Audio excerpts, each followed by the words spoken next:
Praise the lord, హల్లెలూయా. దేవునికి మహిమ కలుగును గాక. 120వ కీర్తన ఒకంత మనం చదువుకుందాము. నా శ్రమలో నేను యెహోవాకు మొరపెట్టి తిని ఆయన నాకు ఉత్తరం ఇచ్చెను.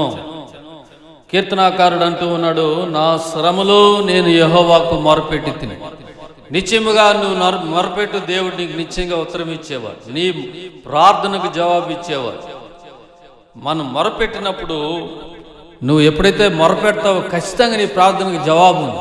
కాబట్టి నిరుత్సాహం అనే దాన్ని పక్కన పెట్టేసేసి ఏం చేయాలంటే మొరపెట్టాలి. మొరపెట్టడం అంటే ప్రార్థన చేయడం, అడగడం. యేసు ప్రభువారు అన్నారు, అడుగుడి మీకు ఇవ్వబడును అన్నారు ఆయన. గనుక ప్రియమైన వారలారా, నువ్వు ప్రార్థన చేసినప్పుడు దేవుడు వింటాడు. ఎటువంటి సందేహం అవసరం లేదు. ఆయన ప్రార్థనకు జవాబు ఇచ్చేవాడు. నిశ్చయముగా నీ మొరలను ఆయన అంగీకరిస్తాడు, నీ విజ్ఞాపనను వింటాడు.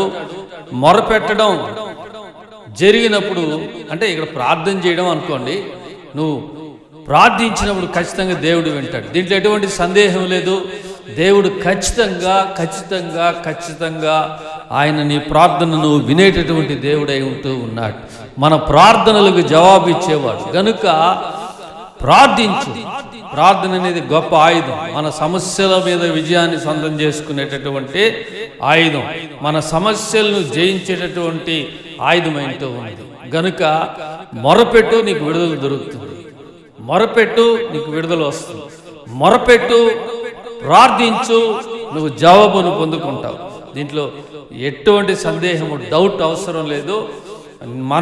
నీకు నీవే ఉత్సాహపరచుకోవాలి. ఒకసారి ప్రార్థించినప్పుడు మరలా ప్రార్థించినప్పుడు నీకు ఆటోమేటిక్గా ఏం చేస్తుందంటే, నీకు ఆ విశ్వాసం అనేది అభివృద్ధి అవుతుంది. నీ విశ్వాసం ఏం చేస్తుంది, నిన్ను బలపరుస్తుంది అంటాడు యేసు ప్రభువారు. హల్లెలూయా. మార్క్స్ వార్త 5వ అధ్యాయంలో రక్తస్రావం అనే రోగం కలిగిన స్త్రీ 12 సంవత్సరాల నుంచి వేదన పడుతూ ఉంది. ఆమె ప్రభువును వెళ్ళి విశ్వాసంతో ముట్టుకొనింది. కుమారి, నీ విశ్వాసము నేను స్వస్థపరచును అన్నారు యేసు ప్రభువారు. ఆయన చేయబెట్టి ప్రార్థన చేయలేదు, బాగోవు అని చెప్పలేదు. కానీ ఆయన చెప్తున్నాడు, నీ విశ్వాసం, నువ్వు కూడా ప్రార్థించినప్పుడు మరలా తిరిగి ప్రార్థించు. నువ్వు ఏ పరిస్థితుల్లోనా ఉండు, నువ్వు ఎటువంటి స్థితుల్లోనా ఉండు, నీకు ఏ శ్రమనా ఉండేవ్వండి, నువ్వు ఉపవాస ప్రార్థనకి వెళ్ళు, చర్చికి వెళ్ళు, మందిరానికి వెళ్ళు, ఆ ఇంట్లో మామూలుగా ప్రార్థించు, సంఘంతో కలిసి ప్రార్థించు. దేవుడు నీలో గొప్ప కార్యాలు చేస్తాడు.